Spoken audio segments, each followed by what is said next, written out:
जो राम घट घट में बैठा है उसको क्यों नहीं पहचानता हूं मैं?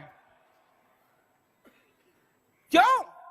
कि मैंने अपनी सारी जिंदगी के अंदर और चीजों को पहचानने की कोशिश की, पर मैं कौन हूं यह मैंने पहचानने की कभी कोशिश नहीं की। सबको जानने की कोशिश की।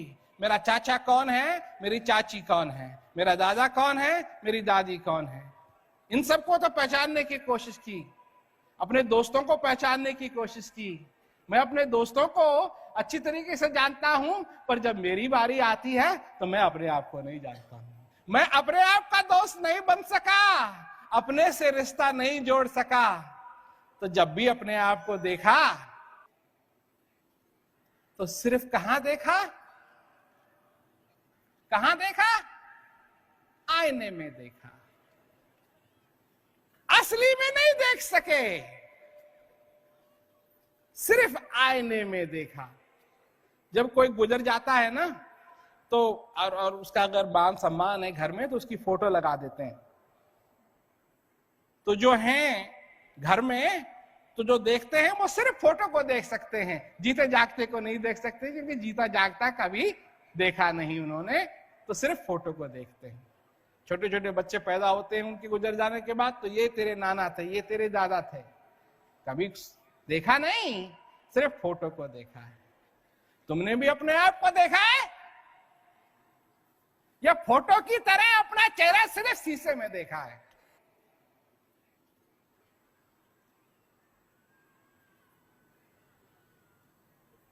तुम्हारा क्या नाम था जब तुम मां के गर्भ में थे? तुम्हारा क्या नाम था जब तुम पैदा हुए? क्या तुम जीवित नहीं थे उस समय? तुम्हारा जीवन तभी चालू हुआ जब तुम्हारा नामकरण हुआ। उससे पहले कौन था वो? जब भूख लगती थी तो रोता था, जब भूख खत्म हो गई तो संतुष्ट हो जाता। कौन था वो?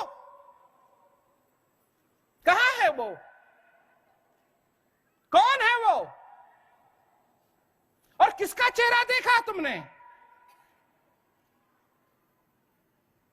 किसका चेहरा देखा है उस आईने में?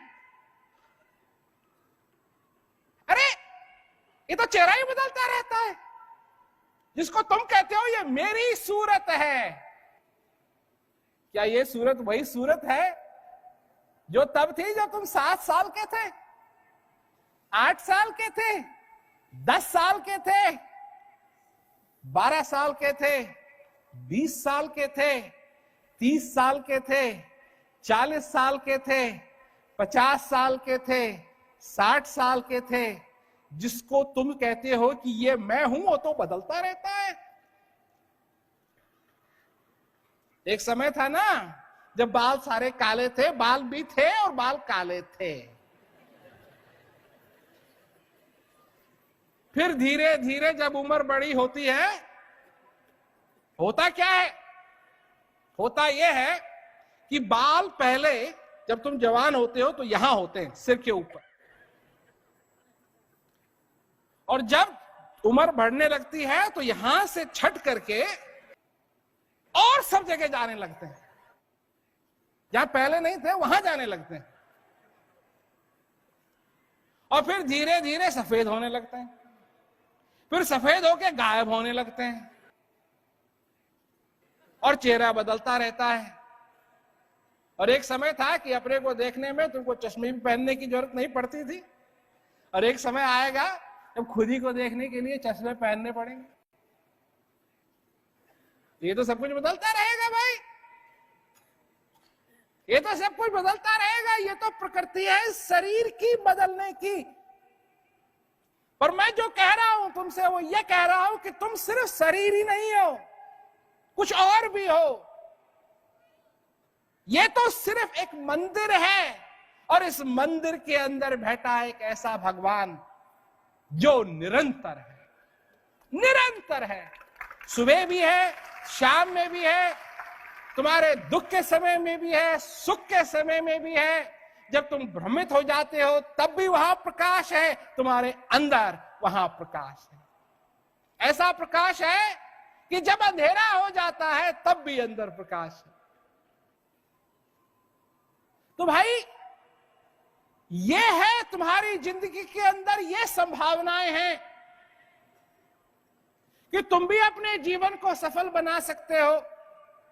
तुम भी अपने जीवन के अंदर उस परमानंद का नाम नहीं भाई, नाम नहीं, अनुभव कर सकते हो। बात है अनुभव की।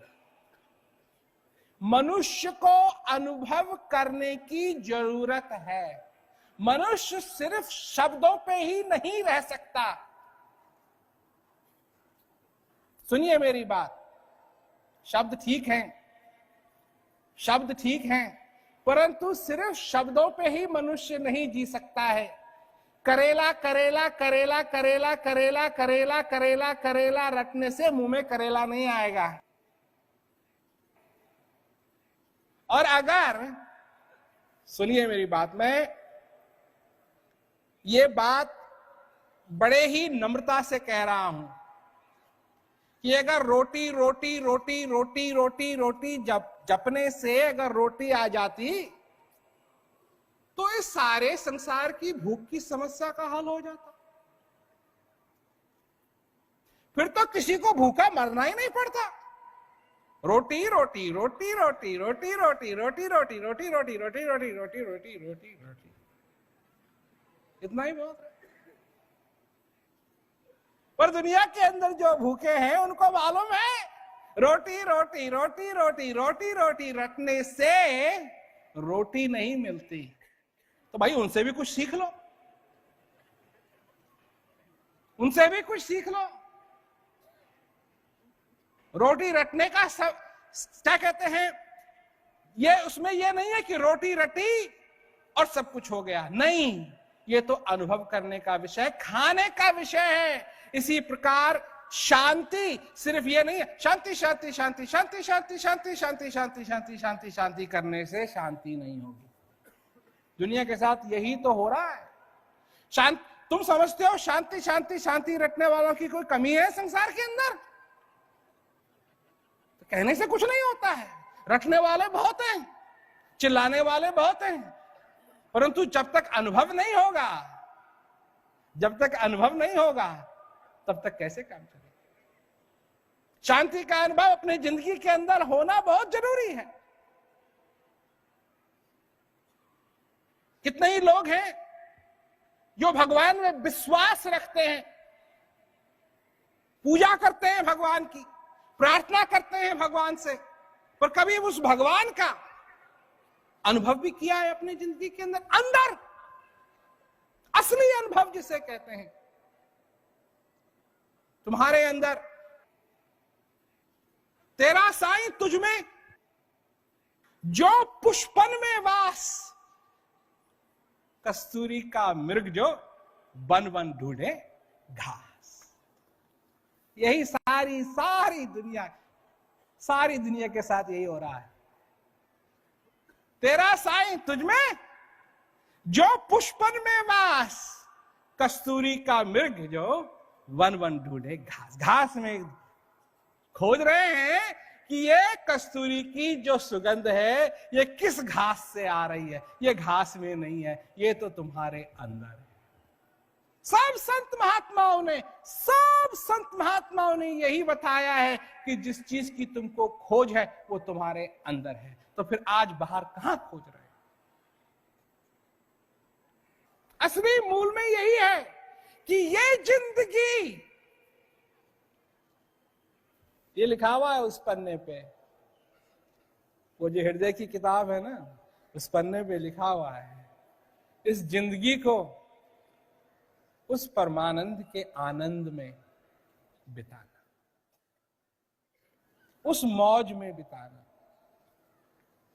और अगर उस मौज में बिता दिया तो तुमको डरने की जरूरत नहीं पड़ेगी, तुमको अपने जीवन में संकोच करने की जरूरत नहीं पड़ेगी, तुमको अपने जीवन में भटकने की जरूरत नहीं पड़ेगी।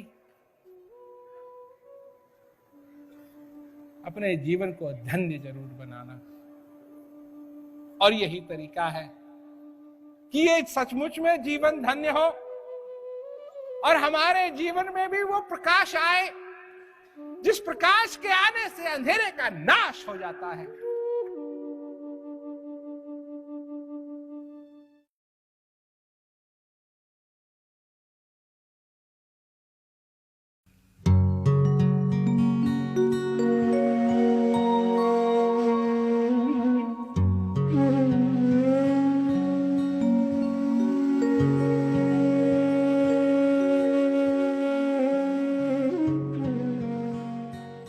जिसको ये नहीं मालूम कि उसकी मंजिल कहां है, अपनी मंजिल का पता नहीं मालूम, तो सबसे जानकार आदमी भी तुम्हारे आगे खड़ा हो, तुम उससे पूछोगे कैसे?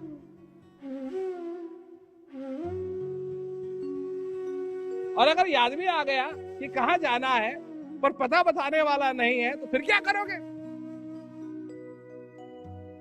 ऐसा मिले कोई जो ये बता दे जाना कहां है और कैसे वहां पहुंचेंगे। अगर ऐसे व्यक्ति की तुमको जरूरत है तो हम हैं।